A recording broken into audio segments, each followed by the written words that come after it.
আবারও ফিরে আসলাম নতুন একটা গল্প নিয়ে। তো গল্পটা বলার আগে সবাই কেমন আছেন লাইক কমেন্ট করে জানাবেন। তো গল্পটা হচ্ছে এটাই যে আমরা কাউকে দেখে বহুত হিংসা করি। কেন তার এত সম্পত্তি হলো, কেন সে আজ ভালো পজিশনে গেছে, কেন সে আজ অফিসের বস হলো, আমি কেন হতে পারলাম না। এইভাবে বিভিন্ন বিষয় নিয়ে আমরা একটু হিংসা করি। কিন্তু বন্ধুরা, কখনো কি ভেবে দেখেছেন তার সাফল্যের পিছনে কতটা কষ্টের কাহিনী আছে? আমরা প্রত্যেকেই তার সাফল্যটুকু দেখি, তার যে কষ্ট, সেই কষ্টটা আমরা দেখি না। তো আসুন আমরা একটা ছোট্ট গল্পের মধ্য দিয়ে বোঝার চেষ্টা করি বিনা কষ্টে সাফল্য আসে না।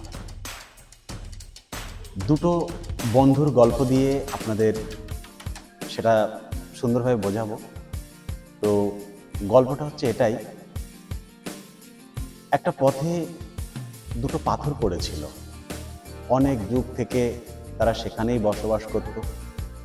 তো সুখ দুঃখের মধ্য দিয়ে তাদের জীবন কেটে যাচ্ছিল। দুটো পাথর তারা অলস সময় কাটিয়ে দিচ্ছিল। তো কোনো একটা সময় একটা পাথরকে সেখান থেকে কিছু লোক উঠিয়ে নিয়ে যায়। তারপর তারা সেই পাথরটাকে একটা মূর্তি বানিয়ে পুজো অর্চনা করতে শুরু করে। তাই দেখে আর একটা পাথর, তার খুব হিংসা হলো। সেই পাথরকে উদ্দেশ্য করে বলল, বন্ধু, আমরা তো এক জায়গায় বেশ ছিলাম, তাহলে তোমাকে তুলে নিয়ে গিয়ে তারা পুজো করছে, ফুলের মালা দিচ্ছে, প্রসাদ দিচ্ছে, তোমার পিছনে প্রচুর লোকের ভিড় জমে যাচ্ছে, কিন্তু বন্ধু আমি কি ক্ষতি করলাম? তখন যে পুজো পাচ্ছে সেই পাথর বন্ধুটি বলল, বন্ধু তুই আমার পুজো পাওয়াটাই দেখলি, তোর পাশ থেকে আমাকে তুলে নিয়ে গিয়ে আমাকে যে কি অত্যাচার করেছে সেটুকু তো দেখলি না?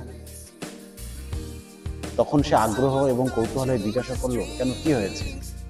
তখন বলল, তাদের মতো করে তারা আমাকে শত হাতুড়ি মেরে কান তৈরি করেছে, নাক তৈরি করেছে, তাদের মতো করে আমাকে বানিয়েছে। আমার খুব কষ্ট হয়েছিল, আমি খুব চিৎকার করেছিলাম, মনে মনে বলেছিলাম, কেন এমন করছো, আমাকে কেন আঘাত দিচ্ছ?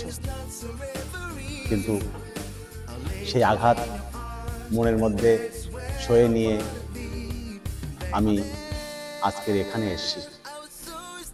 এই কথাটা শোনার পরে পথে পড়ে থাকা বন্ধুটার চোখ দিয়ে ঝরঝর করে জল চলে আসলো এবং সে নিজে উপলব্ধি করতে পারলো যে কোনো জিনিস সহজে হয় না। কারণ আমি তো তার মতো আঘাত সইনি, আমার ওপর দিয়ে অনেকে মারিয়ে গেছে, জুতো দিয়ে চলে গেছে, কিন্তু আমি সেই আঘাতটা তো পাইনি যেটা আমার বন্ধুটা পেয়েছে।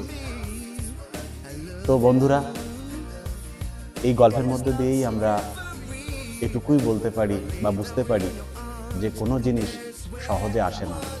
সুতরাং হিংসা করে কোনো লাভ নেই। কথায় আছে না, কষ্ট করলে কেষ্ট মেলে। তো কষ্ট করতে হবে, কষ্টের ফল সব সময়ের জন্য মিঠা হয়। সবাই ভালো থাকবেন, সুস্থ থাকবেন। আরও ভালো ভালো স্টোরি পেতে আমাদের চ্যানেলটাকে আপনারা সাবস্ক্রাইব করবেন, লাইক করবেন এবং শেয়ার করবেন।